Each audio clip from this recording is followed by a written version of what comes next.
Much of the world's attention is now on Yemen after the failed Christmas Day bombing of a U.S. airliner, allegedly by a man with ties to al-Qaida in that country.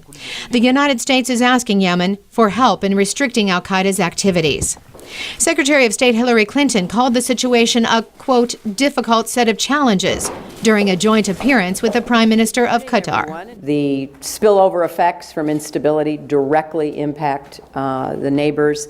Obviously, we see global implications from the war in Yemen and the ongoing efforts by al-Qaida in Yemen to use it as a base for terrorist attacks far beyond the region. Yemen is plagued by civil war and a host of domestic problems. In Yemen, you have a failing economy, you have a country running out of water, you have a chronic unemployment, rampant inflation, all these things that need to be addressed that aren't being addressed right now. Chris Bosick of the Carnegie Institute says Yemen may be too preoccupied to combat international terrorism. I think they view what's going on in the north with the civil war or the southern secessionist movement as intrinsic threats against the survival of the state.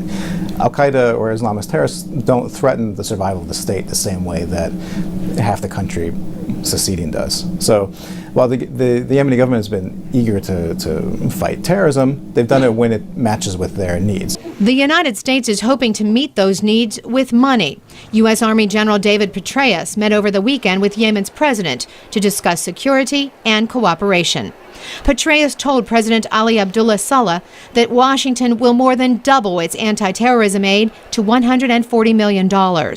But this former CIA official says because of its geography, Yemen has already emerged on the Arabian Peninsula as a key hub for al-Qaida. The transit of fighters, safe haven for fighters, the movement of logistical material, arms, food, documents. Yemen is perfectly placed for all of those things. The Prime Minister of Qatar, a peninsula neighbor of Yemen, was quick to suggest dialogue rather than fighting as a way to deal with al-Qaida in Yemen. We have to concentrate on the terrorism and how we can fight the terrorism in our region and other, so we don't export it somewhere else.